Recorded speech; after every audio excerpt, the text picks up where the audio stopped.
Hi everyone. ఈరోజు నిజంగా మధ్యతరగతి ప్రజలు వారి పిల్లల్ని ఎలా పెంచాలా అని తెలియక సతమతమవుతున్నారు. వారి కోసమే నాదొక సలహా. సుమారు 16 సంవత్సరాల టీచింగ్ ఎక్స్పీరియన్స్తో నేను చూసిన కొన్ని కేస్ స్టడీస్ని బట్టి ఒక విశ్లేషణ.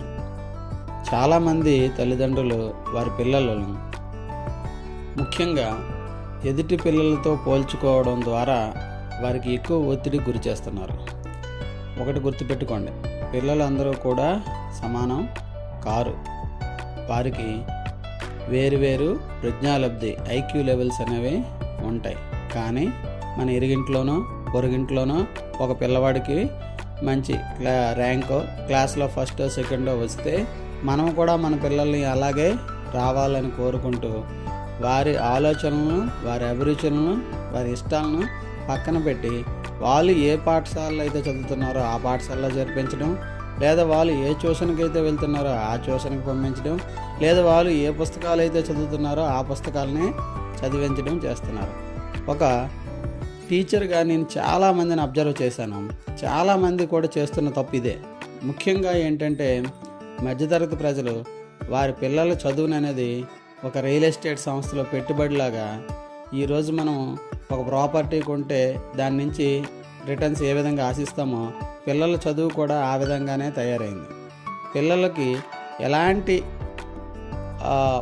వ్యక్తిగత ఇష్టాలకు తావు లేకుండా మనమే అన్నీ చూజ్ చేసుకొని ఎదుటి పిల్లలతో కంపేర్ చేస్తూ వారి యొక్క బాల్యాన్ని చిదిమేస్తున్నాం.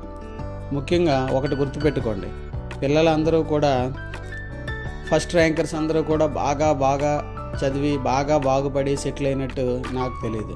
అలాగే నేనే ఉన్నా, మాతో పాటు డిఎస్సిలో చాలామంది సెలెక్ట్ అయ్యారు.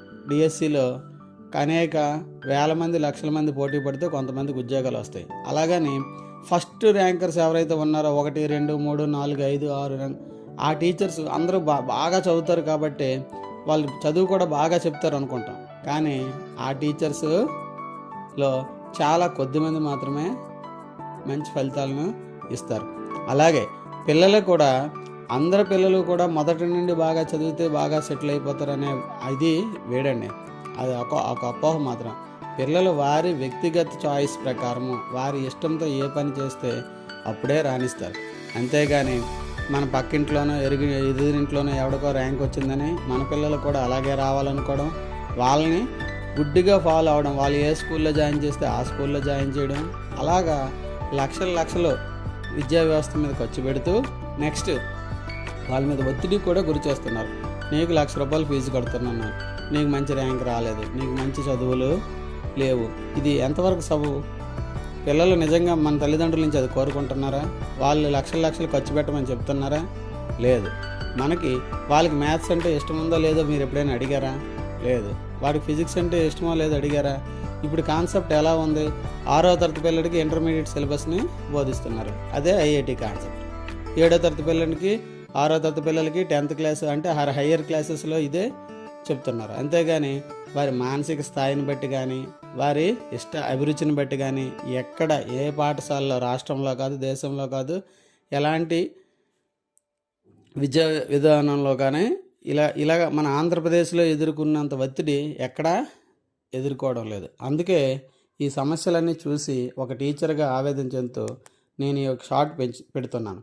అయితే మీరు చేయవలసింది ఏంటి? ఫస్ట్ మీ పిల్లలతో కూర్చొని మాట్లాడండి. మీ పిల్లలకి ఏ సబ్జెక్ట్ ఇష్టమో అడగండి. అంతేగాని మీ ఇష్టమైనది ఎవరో ఏదో చెప్పారని, నేను సాధారణంగా వాకింగ్లోనో పార్కులోనో 4-5 తల్లిదండ్రులు సమావేశమై మాట్లాడడం వింటుంటాను. వారిలో ఒక తెలివైనడు చురుగ్గా ఉన్న ఒక పేరెంట్ చెప్తాడు, నేను పిల్లల్ని ఫలానా సంస్థలో జాయిన్ చేశాను, సూపర్గా ఉందంటే మిగతా వారు మాట్లాడకుండా మిగతా వాళ్ళందరినీ పట్టుకొని ఒకడు సేమ్ ఈ మన గొర్రె చూశారు కదా, గొర్రెల మందలాగా ఒకరిద్దరు తీసుకున్న నిర్ణయాన్ని మనం గుడ్డిగా ఫాలో అవుతాం. అంతేగాని మన పిల్లవాడికి నిజంగా అది ఇష్టమా కాదా, అక్కడ ఆ స్టాండర్డ్ని రీచ్ అవుతాడా లేదా, అసలు ఆడి స్థాయి ఏంటి అని ఎవరైనా తల్లిదండ్రులు ఒక్కసారి ఆలోచిస్తున్నారా? మీరు పిల్లల కోసం ఎక్కువగా ఒత్తిడి పెట్టి వాళ్ళ నుంచి ఫలితాలను ఆశించి వాళ్ళని ఒత్తిడిలోకి గురి చేస్తున్నారు. ఇప్పుడు అనేక ఆత్మహత్యల కారణం కూడా అదే. చాలామంది ఫస్ట్ ర్యాంక్ ఇప్పుడు మొదటి పరీక్షలో ఫస్ట్ ర్యాంక్ రాలేదనుకోండి, ఆడికి చాలా ఒత్తిడి అయిపోతుంది. యువతల పేరెంట్స్ నుంచి అలాగే టీచర్స్ నుంచి. ఈ రెండు ఒత్తిడిలు ఎదుర్కోలేక రెండో పరీక్షకు వచ్చేసరికల్లా ఆ ఫస్ట్ ర్యాంక్ రాలేదంటే ఒక రకమైన డిప్రెషన్కి గురైపోతున్నారు. కాబట్టి ఇలాంటి సమస్యలు పిల్లలు ఎదుర్కొంటున్నారు కాబట్టి ఒకసారి ఆలోచించండి, అది మంచా చెడా అనేది. దీని తర్వాత దీనికి సంబంధించిన అనేక సొల్యూషన్తో మరో వీడియోలో మీ ముందుకు వస్తాం. Thank you.